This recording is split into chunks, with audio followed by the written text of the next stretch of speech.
are in Barranquilla, city of soft light and pastel shades, the third largest in Colombia, that historic country which courageously supported Simón Bolívar, the George Washington of South America, in his lifelong struggle to free his compatriots from the dominance of Spain.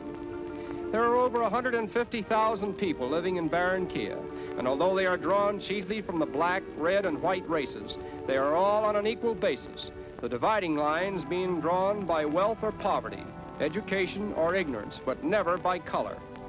Spanish is the universal language, and most of the people are of the Roman Catholic faith.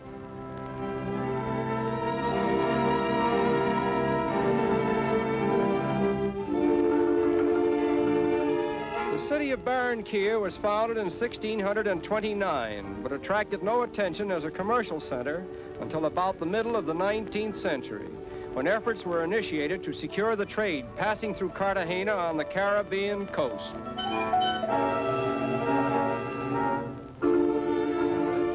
In recent years, foreign loans have aided Barranquilla considerably, and its present rate of development, it promises to become the foremost metropolis of Colombia. Its ideal situation on the Magdalena River, a few miles inland from the Caribbean Sea, makes it a natural gateway to the interior of Colombia, which is rich in natural resources, including petroleum, coffee, cotton, and bananas.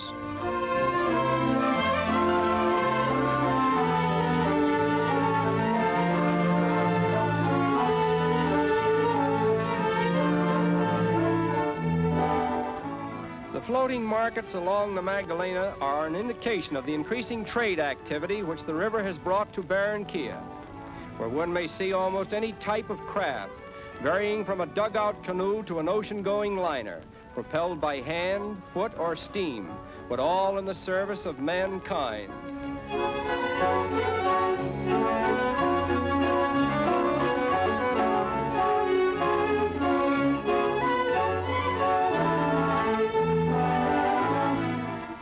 Colombia's export of bananas is said to be greater than the combined output of all other South American countries, and a vast amount of these bananas are transported down the Magdalena River and out into the world by way of Barranquilla.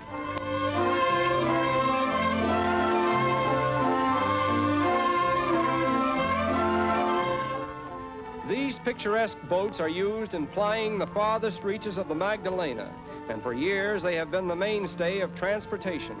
But recently, a huge modern dock has been built in Barranquilla, now making it possible for great ocean liners to sail up the Magdalena from the Caribbean Sea, taking full advantage of newly created facilities for loading and unloading their cargoes. Outstanding among the many fine hotels of South America is the Del Prado, around which a modern community has sprung up, giving to Barranquilla a suburban development that would be a credit to any metropolitan city.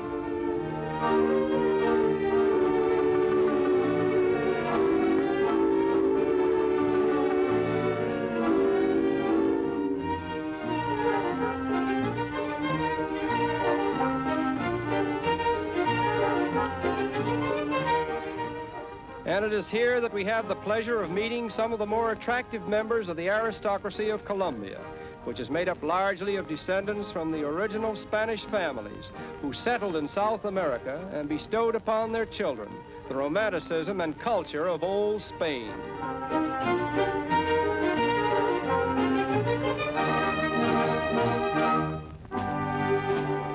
At Cartagena, 67 miles from Barranquilla, stands the historic old fort of San Felipe, constructed over 2 centuries ago, and until modern times considered to be one of the most powerful defenses ever built in the New World. Cartagena was founded over 4 centuries ago by the Spaniards, and then followed 120 years of alternating strife and bloodshed, unparalleled in the history of South America, during which time Cartagena was ransacked in turn by pirates, as well as by the English and the French, all demanding and obtaining vast ransoms, until that memorable year of 1821, when Simón Bolívar, leader of the Republican armies, freed Cartagena from its reign of terror and bestowed upon it a mantle of peace that has been undisturbed for over a century. Most of the original wall which surrounded the old city is still standing in good repair, and we are amazed at its tremendous dimensions, wide enough in parts for several automobiles to drive over it abreast.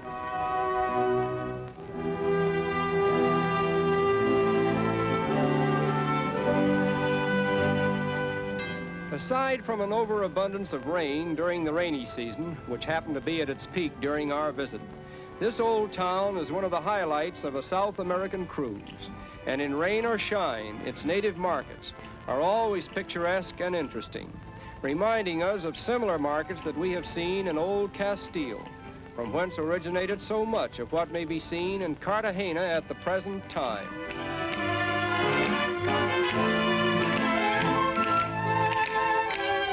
Exports of Cartagena consist chiefly of rubber, hides, and skins, medicinal forest products, gold, silver, and platinum, the aggregate value of which averages about $12 million a year. The colorful streets in the older section of the city are particularly Spanish in design, even to the barred windows which serve today as they did in days gone by, not only as a protection from robbers, but also as formidable barriers between senors and senoritas with amorous intentions toward each other. At one time, it was the custom for young Romeos to tie their horses to the gratings of the windows, but this interfered so much with the traffic that an ordinance was passed to prohibit it. Nevertheless, it still serves to illustrate the popularity of courting here in former days.